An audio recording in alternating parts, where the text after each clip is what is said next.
அனைவருக்கும் வணக்கம். என் லைஃப்பில் இந்த மாதிரி ஒரு பெயின்ஃபுல்லான ஒரு சுச்சுவேஷனை நான் ஃபேஸ் பண்ணதே கிடையாது. மனசு முழுக்க வலி வலி மட்டும்தான். இந்த சுற்றுப்பயணத்தில் என்னென்ன மக்கள் பார்க்க வராங்க, அதுக்கு ஒரே ஒரு காரணம் தான் அவங்க என் மேலே வச்சிருக்கிற அன்பும் பாசம். அந்த அன்புக்கும் பாசத்துக்கும் நான் எப்பவும் கடமைப்பட்டிருக்கிறேன். அதனால தான் இந்த சுற்றுப்பயணத்தில் மற்ற எல்லா விஷயங்களையும் தாண்டி மக்களுடைய சேஃப்டி, அதில் எந்த காம்ப்ரமைஸும் பண்ணிடக்கூடாதுன்றதுக்காக தான் அது என் மனசில் ரொம்ப ஆழமாக இருக்கும் இந்த எண்ணம். அதனால தான் இந்த அரசியல் காரணங்கள் எல்லாத்தையும் தவிர்த்துட்டு ஒதுக்கி வச்சுட்டு மக்களுடைய சேஃப்டி மட்டும் மைண்டில் வச்சுக்கிட்டு அதுக்கான இடங்களை சூஸ் பண்ணுறது, அதுக்கான இடங்களை பார்த்து பெர்மிஷன் கேட்கறது, போலீஸ் டிபார்ட்மெண்ட்டில் அதை ரிக்வெஸ்ட் பண்ணி கேட்போம். ஆனால் நடக்கக்கூடாது நடந்துருச்சு. அந்த மனுஷன் தானே அந்த நேரத்தில் அத்தனை பேர் பாதிக்கப்பட்டு இருக்கும்போது எப்படி அந்த ஊரை விட்டுட்டு என்னால் கிளம்பி வர முடியும்? நான் திரும்ப போகணும்னு இருந்துச்சுன்னா அது ஒரு காரணம் காட்டி அங்கே வேறு சில பதட்டமான சுச்சுவேஷன்ஸ், வேறு சில சம்பாவிதங்கள் அந்த மாதிரி எதுவும் நடந்துடக்கூடாதுன்றதுக்காக தான் நான் அவாய்ட் பண்ணேன். இந்த நேரத்தில் சொந்தங்களை இழந்து தவிக்கிற இத்தனை குடும்பங்களுக்கும் என்னுடைய ஆழ்ந்த இடங்களை தெரிவிச்சுக்கிறேன். எனக்கு தெரியும், என்ன சொன்னாலும் இது இடையாகாதுன்னு எனக்கு தெரியும். ஹாஸ்பிட்டலில் ட்ரீட் பண்ணிட்டு இருக்கிற எல்லாருமே சீக்கிரமாக க்யூர் ஆகி வரணுன்றதை இந்த நேரத்தில் நான் வேண்டிக்கிறேன். கூடிய சீக்கிரமே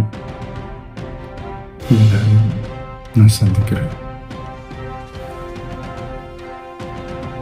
இந்த நேரத்தில் எங்களுடைய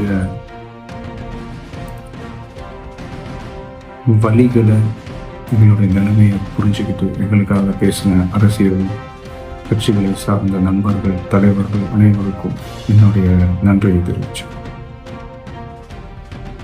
கிட்டத்தட்ட ஒரு 5 மாவட்டத்துக்கு பிரச்சாரத்துக்கு போனோம். இது மாதிரி எதுவுமே நடக்கல. ஆனால் கரூரில் மட்டும் ஏன் எப்படி நடக்குது, எப்படி நடக்குது? மக்களுக்கு எல்லா உண்மையும் தெரியும். மக்கள் எல்லாத்தையும் பார்த்துக்கிட்டு இருக்கிறாங்க.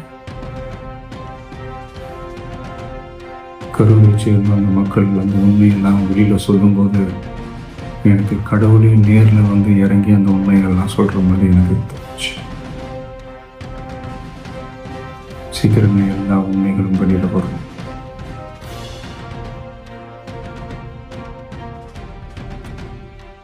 எங்களுக்கு தரப்பட்ட இடத்துல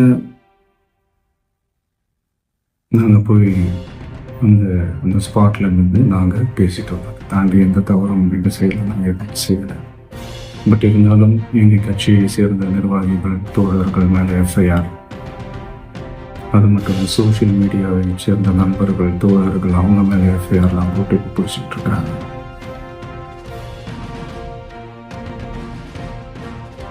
சிஎம் சார், உங்களுக்கு ஏதாவது இந்த பழி வாங்கணும் அப்படின்ற எண்ணம் ஏதாவது இருந்துச்சுன்னா என்ன நான் பண்ணுவேன்.